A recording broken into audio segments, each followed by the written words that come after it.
Hi guys, welcome to my blog. તો આજે ઘરે જ છું, એટલે વાડામાં દેખ્યું તો એક રીંગણ લાગેલું છે, એટલે રીંગણીનું છોડ છે, એમાં બહુ બધા રીંગણા લાગેલા છે. તો આટલા તોડી લીધેલા છે, બીજા હજી છે આ એરિયા.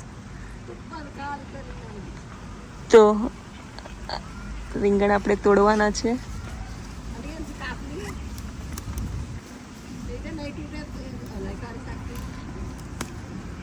ઉપરે ને જો મસ્ત વાળા રીંગણ છે, બીજા બધા નાના છે એટલે અત્યારે રહેવા દે છે. આટલા રીંગણાનું આપણે શાક બનાવીશું ચૂલા ઉપર. તો રીંગણ સાથે આપણે આ વાલોર પાપડી, તો વાડામાં તોડેલા રીંગણા અને આ વાલોર પાપડીનું આપણે શાક બનાવીશું ચૂલા ઉપર. જો રેડી કરી દીધું છે કંટેવાળું કરીને. તો અહીંયા આપણો ચૂલો ચાલુ થઈ ગયો છે. શાકભાજી મસ્ત કાપીને ધોઈ કાઢ્યું છે, અને વાલ પાપડીનો વઘાર આપણે અજમાથી કર્યો છે, એટલે ટેસ્ટ સારો આવે.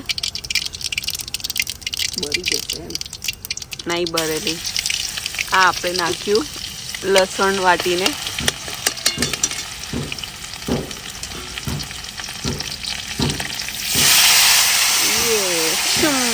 એવો અવાજ આવવો જોઈએ, મજા આવે.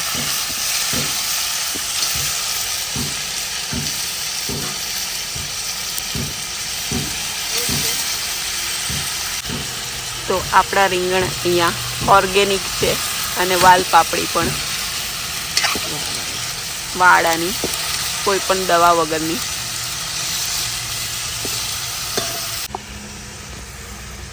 તો હવે આપણે બધા એમાં મસાલા નાખી દઈશું. પહેલે હળદર નાખી થોડી, હવે થોડું તીખું મરચું. તીખું અમારા ઘરે થોડું વધારે ખાય છે, એટલે થોડું વધારે તીખું મરચું નાખીએ છીએ. આ કુમઠી મરચું, કેમ કે આંખોને બી સારું લાગવું જોઈએ, કલર દેખાય તો લાલ લાલ. અને હવે નાખીશું ધાણા જીરું પાવડર.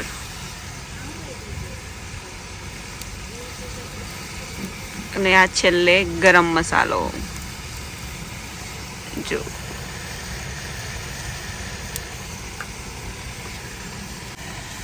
અને લાસ્ટમાં આપણે નાખી દઈશું સ્વાદ અનુસાર નમક. નમક શમક. હવે આપણે એને મિક્સ કરી દઈશું. Mix mix mix. શાક ચોટે ના એટલે આપણે થોડુંક પાણી નાખી દઈશું, એટલે દાણા ને રીંગણ ચડી જાય. દાણા એટલે કે વાલોર પાપડીનું, તુવેર દાણા નહીં. હવે આપણે ઢાંકી દઈશું, એટલે થોડી જ વારમાં ચૂલો એનો જાદુ બતાડશે અને જલ્દી જલ્દી શાક થઈ જશે. ગેસ કરતાં થોડું જલ્દી બને. તો લાસ્ટમાં આપણે ટામેટાં નાખી દઈએ. પહેલાં નાખીએ તો ચડે ના ને, એટલે દાણા ને એવું મારી મમ્મીનું કહેવું છે. હા ને.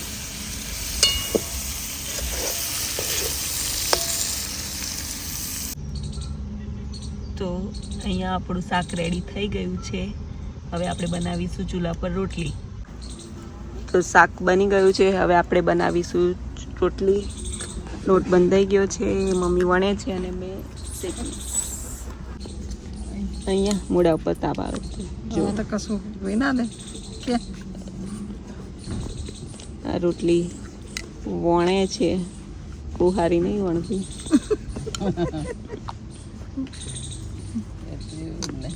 લાંબો પગ કરીને વનવાનું હોય, આવું કરીને વનવાનું નહીં ખાવું. જો ચૂલા પર એ રોટલી મસ્ત ફૂલે છે. જો જાતે ઉઈ ગઈ.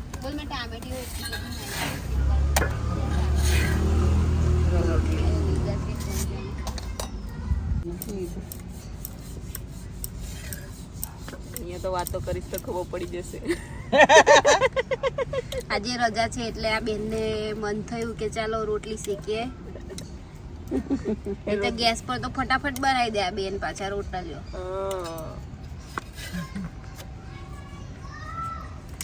આ આ બેને એકલાએ 50 રોટલીઓ બનાવેલી છે. તમારે કઈ ઓર્ડર આપવો હોય તો આપજો.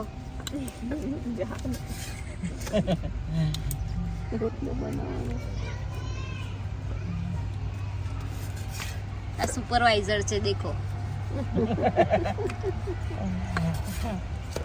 અને અમે વડોદરાથી મંગાવ્યા છે રોટલી બનાવવા.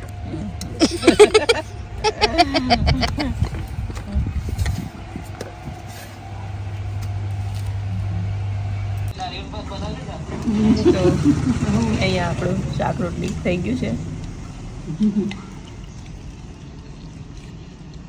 થોડુંક જ તો હવે વિડીયોને એન્ડ કરું છું. જેને જેને બી ચૂલા પરનું ખાવાનું ભાવતું હોય એ લાઈક શેર અને સબસ્ક્રાઈબ જરૂરથી કરી દેજો. ટાટા.